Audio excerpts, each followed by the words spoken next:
Hi, are you grieving and finding that you really just want to escape all the time? You want to escape from the pain, you want to escape from the unrelenting exhaustion it brings you to grieve. It is very normal to want to escape. But I'm going to share with you 5 categories of things in particular that it is very important not to use as an escape when you're grieving. Not only will these actually delay your grieving process or even damage it in a way, but it can also make you spiral out of control in your life in general, and you might not be able to get back from it. So I'm Allison, and welcome to my Elder Gal journey. I have a master's degree in counseling psychology, and I worked for a number of years as a bereavement counselor. So again, it is normal to want to escape when you're grieving. I haven't talked with anyone in all my years of doing bereavement counseling who didn't want to escape at times. You want to escape the pain of it. You want to escape the exhaustion of it. You want to escape just the unrelenting nature of it. It goes on and on and on, and it seems like you're never going to come out of it. So that's really normal to want to escape. But there are positive escapes and negative escapes. And I'm going to talk to you today about 5 categories of things in particular in the negative arena that are important to avoid in the grieving process. Positive escapes are great. If you want to go take a spa day when you're grieving, that's terrific for you. If you want to go on a day trip with a friend and go to some new place you haven't been, that's great. If you want to even go for a special lunch or dinner or a special treat once in a while, that's great. There are all kinds of positive escapes that are not really going to hurt you, and in fact, they probably will help you. And I think actually it's something I'm going to talk more about in an upcoming video of why it is important to schedule in some positive escapes from time to time. But today my focus is going to be on the negative escapes. The negative escapes are very tantalizing to us. It's easy to go down these roads. And the problem is, once you go down the road, it may be difficult to come back. So before I get into these 5 categories of negative escapes, I want to ask you to please, would you tap the like button and subscribe to my channel so that I can continue to provide you positive tips on the grieving process. So when we talk about these 5 categories, I'm going to actually start at 5 and go up to 1. And basically they're going to be an increasing level of what I consider danger to the situation you're in. So starting at number 5, I would say is the more of a broad umbrella category of do not make major changes or decisions in your life for about the first year after a major loss. So if you've lost a loved one, for instance, and you're not in such a financial situation where you have to move, don't move. Don't change jobs. Don't make any major decisions. Don't decide to have all of a sudden elective surgery, plastic surgery, so that you look better. Don't do any of these things in the first year, maybe year and a half after you've had a major loss. And it is really important to keep reminding yourself of that, because your instinct will be to make changes, will be to move at times, or to make something different in your life because you want to switch it up. Please try to avoid that, because it will not only delay your grief healing, but it will possibly be destructive to you in other ways, such as financially, or actually cause worse stress or a worse problem down the road. So number 4 would be eating too much of something. In other words, sometimes people in their grief can do one of 2 extremes. One is eating too much, one is eating too little. Both of those can have dangers to them, but I'd say in particular it is very destructive in some ways to binge, especially on certain foods, especially when you're grieving. It is pretty much human nature to want to have comfort foods when you're feeling uncomfortable, when you're feeling pain. And so everybody has a different comfort food for them. For me, it was it's always been chocolate all my life. So chocolate from the time I was a small child was a comfort food. And the reason it was is I was very sickly when I was a baby. In fact, I died when I was a year old and came back. And my parents used to give me chocolate to make me feel better. That stuck with me, and so my whole life I have had to fight against this tendency to say I need a lot of chocolate when I'm upset or when I'm going through grief or pain of any kind. So it is important to recognize what the trigger is for you and what the comfort food is, and just avoid.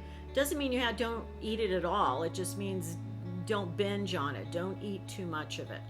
And that could be anything. It could be, not necessarily sugar for some people. It could be potatoes, or it could be, any number of things. But be very cautious of that. Sugar in particular, though, seems to be a main food group that basically people are attracted to when they're grieving. So try to do it in moderation. Don't overdo it. It will actually make you physically sick, if not also affect you mentally, to do that over time. In the spot number 3, I would say 3 and 2 are actually a tie for me. They're pretty equally damaging. So I'm going to deal with the category of drugs first.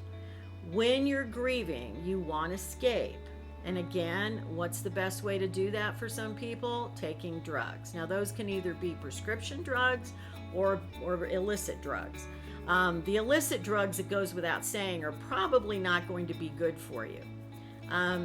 Anything that you do beyond just an occasional use would not be good for you anyway, even if it was a prescription drug.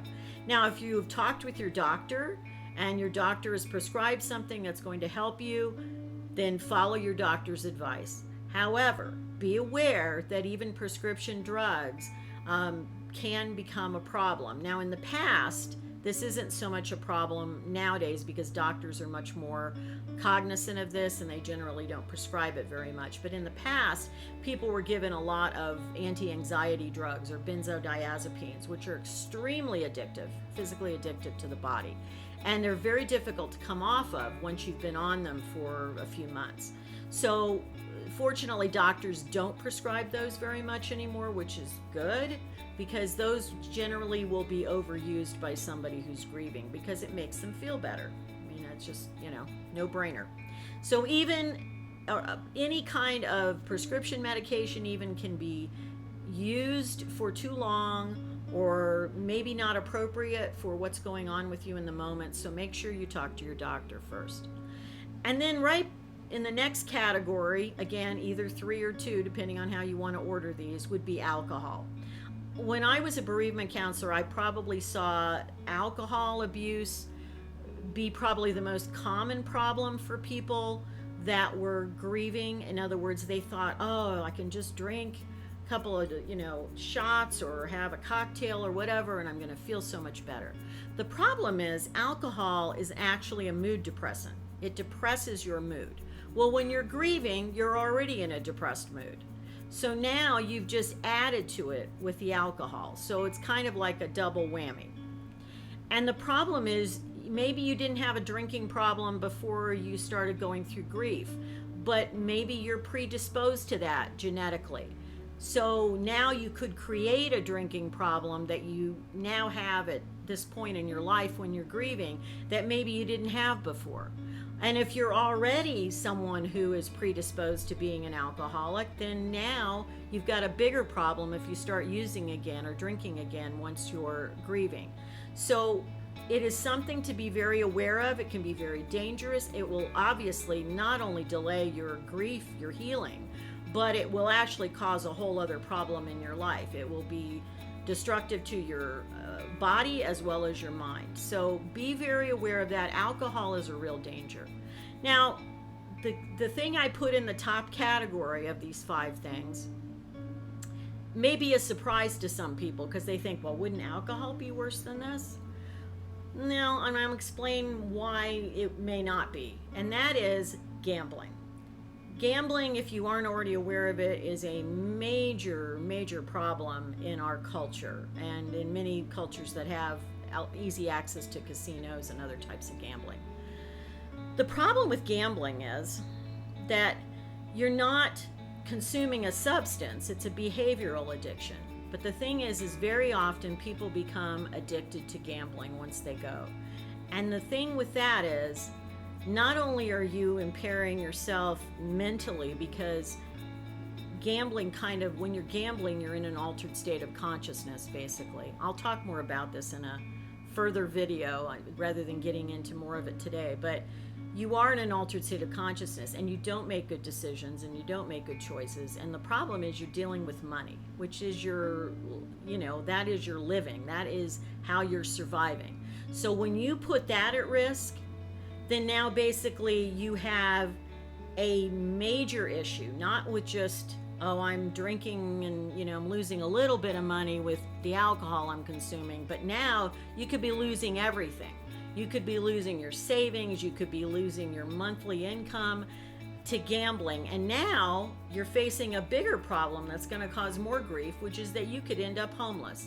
And that's not hyperbole. That a lot of people who get hooked on gambling end up on the edge of homelessness, if not in actual homelessness. And the reason is because if you don't have supportive family there to offer you a roof over your head, you're going to be out on the streets.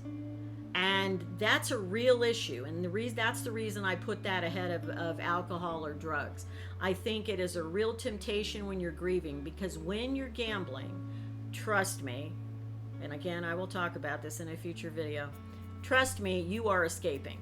You are not thinking about your grief. You are not thinking about what's going on in your life. All you're thinking about is what you're doing in that moment. And chemically what happens is it stimulates dopamine in your brain. And dopamine is a neurotransmitter that basically causes you to not, it really is the ultimate escape. You aren't thinking about anything else. All you're focused on is the thing that keeps feeding that dopamine high.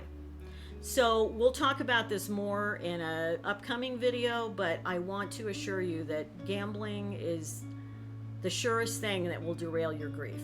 So please, I beg you, do not go down that road.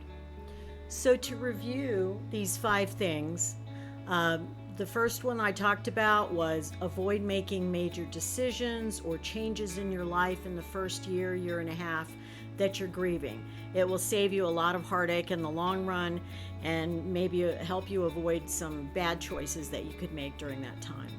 The next thing I discussed was basically avoiding binging on certain foods, particularly sugar, which will not only hurt your health, but cause other issues in your life because of that mentally. The next one I talked about was drugs, both illicit and prescription drugs.